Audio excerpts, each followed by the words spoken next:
Une cuisine jouissive. La cuisine japonaise intrigue et fascine. Des ramen, encore des ramen. Beaucoup de plats venus de l'étranger finissent par devenir typiquement japonais. Ici, la créativité est une marque de fabrique. Nous sommes les seuls à aborder la gastronomie de cette façon. Je veux que ma cuisine contribue à un monde meilleur. Inventifs et perfectionnistes, les cuisiniers japonais transforment le quotidien en une fête extraordinaire. La cuisine japonaise est en constante évolution. Plongez avec nous au cœur du Japon et découvrez l'essence même de sa gastronomie.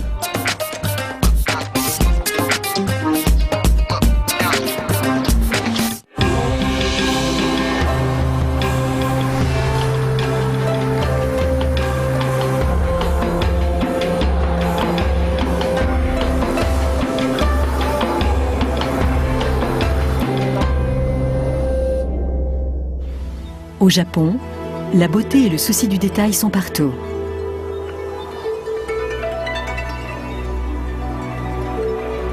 La quête d'une esthétique toujours plus raffinée a élevé la gastronomie au rang d'art national. La moindre touche de couleur a son importance. Créatifs et passionnés, les cuisiniers se consacrent sans compter à la recherche de la perfection culinaire. Qu'il s'agisse de savourer un repas kaiseki hautement raffiné ou d'avaler un bol de nouilles, les Japonais prennent la nourriture très au sérieux.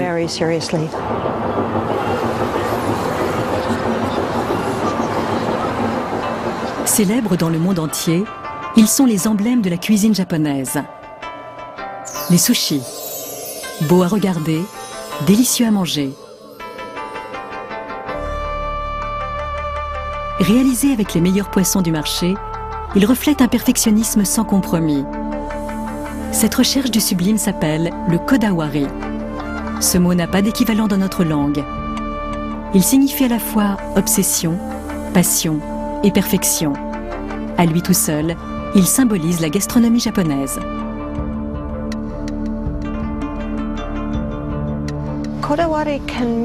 Kodawari signifie choisir les meilleurs ingrédients, les découper comme il convient et les mettre en valeur au maximum. Il s'agit en fait de donner le meilleur de soi-même.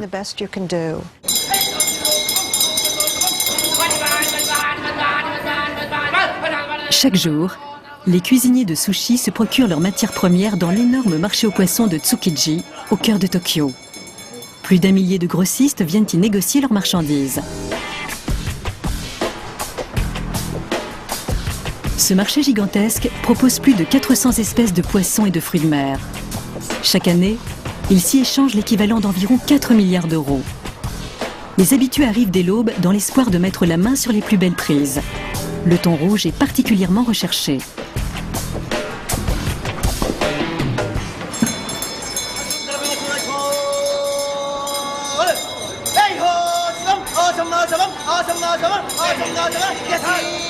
Pourtant, il y a à peine 100 ans, le thon était surnommé le poisson du pauvre et sa chair n'était pas jugée digne de finir en sushi. Aujourd'hui, tout le monde se l'arrache et les prix s'envolent. Il y a une gamme de prix très large. En général, le thon rouge se vend entre 16 et 815 euros le kilo. Mais un thon de plusieurs centaines de kilos s'est déjà vendu à plus de 160 000 euros la pièce. Kazu Miyakami vient à la criée dès 3 heures du matin. C'est un intermédiaire. Il a choisi les meilleurs thons pour ses clients restaurateurs. À un tel niveau d'exigence, acheter du poisson est une entreprise périlleuse. Les plus belles pièces et les plus chères sont pêchées à la ligne au large des côtes japonaises. Leur chair est parfaite pour les sushis, mais leur achat n'est pas sans risque.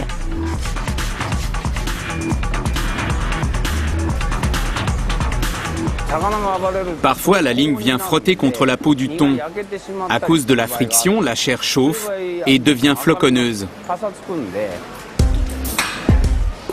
Ainsi brûlée, la chair est immangeable. Or, il est impossible de savoir dans quel état se trouve le poisson avant de l'avoir ouvert.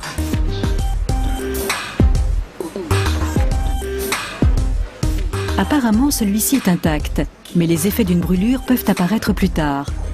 Kazumi Akami doit se fier à son instinct. Tezuka, l'un de ses clients réguliers, est le propriétaire d'un restaurant de sushi très réputé à Tokyo.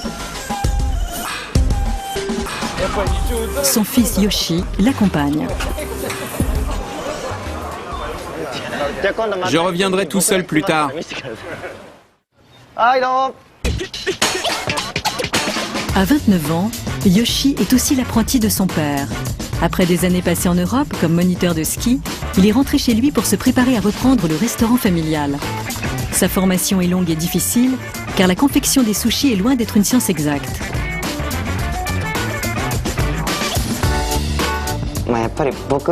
Quand j'ai commencé dans le métier, j'ai demandé à mon père combien devait peser un sushi. 10, 15 ou 20 grammes. Mon père m'a répondu, je ne sais pas. Fin de la conversation.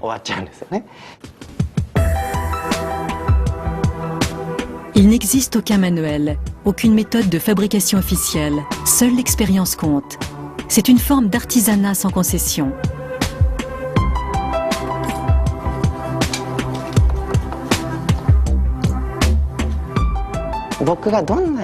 Quelle que soit la qualité de mes sushis, jamais ils ne seront meilleurs que ceux de mon père.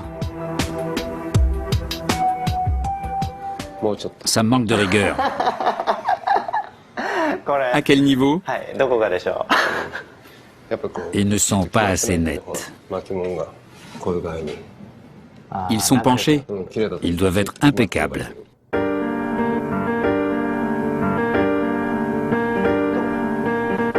Yoshi s'entraîne sur toutes sortes de poissons, mais le thon rouge lui est encore interdit. Seuls les grands maîtres peuvent s'attaquer au roi des sushis.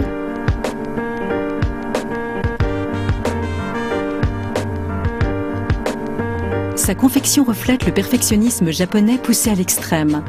La manière dont le thon est conservé, manipulé et tranché a une influence considérable sur la saveur du résultat final. Voici la partie la plus grasse de l'animal. Là, vous avez un morceau marbré, un peu moins gras. Selon la partie choisie, l'arrière-goût est différent. Chacun a sa préférence. On utilise 3 morceaux de thon différents pour les sushis. Akami, la partie la plus maigre, Chutoro et Otoro, la partie la plus grasse. Plus la chair est grasse, plus elle est fondante et savoureuse.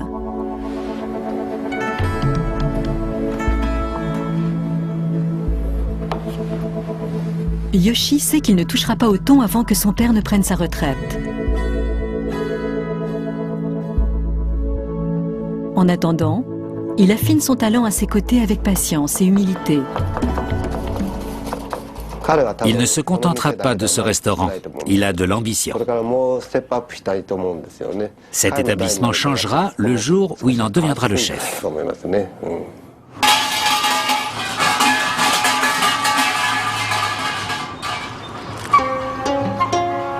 Le restaurant de Yoshi sera forcément différent de celui de son père. Mais paradoxalement, les traditions japonaises se perpétuent justement grâce au changement. La tradition tient une place essentielle dans la culture culinaire japonaise. Le mot dentoteki signifie traditionnel, mais on l'utilise aussi pour désigner quelque chose qui se renouvelle sans arrêt. Au Japon, rien n'est immuable. Même les traditions sont en constante évolution. Le sushi moderne a été inventé au début du 19e siècle. Avant cela, le terme sushi désignait une préparation culinaire très différente. Rien à voir avec les bouchées de riz surmontées de poissons frais que l'on connaît aujourd'hui. Au XIVe siècle, les méthodes de conservation modernes n'existaient pas. Il n'y avait qu'une solution, la fermentation. Les ancêtres des sushis étaient donc préparés avec du poisson fermenté.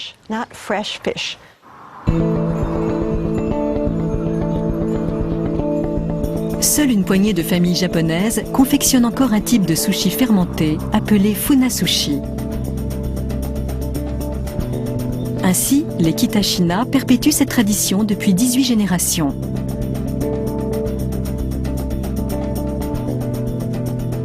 Quand Atsushi Kitamura est entré dans cette famille après s'être marié, il n'avait aucune idée de ce qui l'attendait. Je n'oublierai jamais la première fois où j'ai goûté un funasushi. J'ai ressenti comme une onde électrique qui m'a traversé tout le corps. Le goût des funasushi rappelle celui des fromages à pâte persillée, et leur odeur âcre rebute les moins audacieux. Mais les amateurs disent que leur saveur a quelque chose d'étonnamment universel.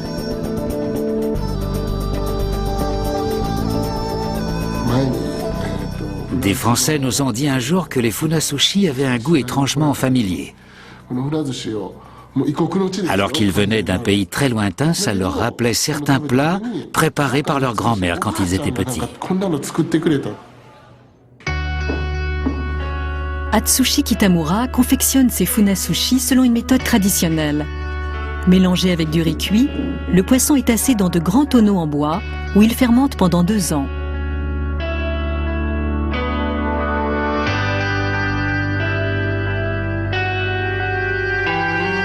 Il est ensuite rincé, puis à nouveau mélangé avec du riz. 2 mois plus tard, l'ensemble est prêt à être dégusté.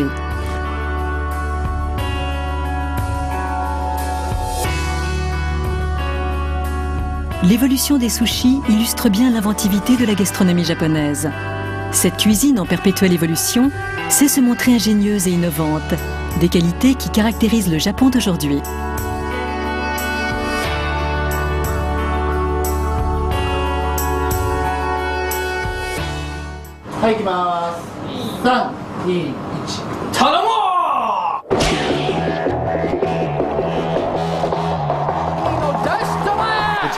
Les Japonais ont un rapport quasi obsessionnel avec la nourriture.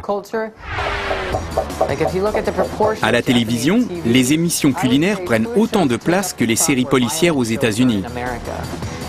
On vous montre tout, dans les moindres détails. C'est une cuisine jouissive. J'aimerais offrir ça à quelqu'un que j'aime. Bon appétit!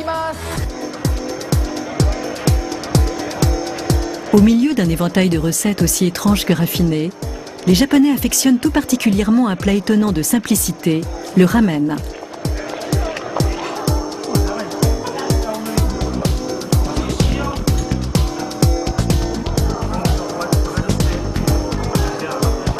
Ce sont des nouilles servies dans un bouillon de viande et agrémentées de différentes garnitures. Une recette de base qui donne lieu à d'innombrables variantes. À l'origine, ce sont les immigrants chinois qui ont introduit les nouilles au pays du soleil levant. Mais les ramen sont vite devenus un phénomène typiquement japonais. On compte aujourd'hui plus de 80 000 restaurants de ramen dans le pays. Beaucoup de plats venus de l'étranger finissent par devenir typiquement japonais. C'est comme ça que la gastronomie se renouvelle. Toujours perfectionnistes, les cuisiniers innovent sans cesse en adoptant des recettes venues d'ailleurs. Le terme kodawari décrit parfaitement cette spécificité japonaise. Très vite, les ramen se sont imposés dans la vie quotidienne des Japonais. Il fallait pouvoir les consommer n'importe quand, n'importe où. En 1958, Momofuku Ando invente un produit immédiatement adopté par ses compatriotes, les ramen instantanés.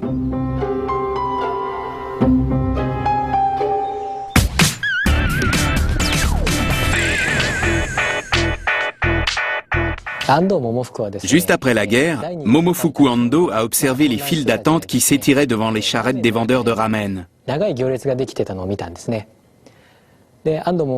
Il a imaginé un moyen pratique et rapide de préparer des nouilles chez soi.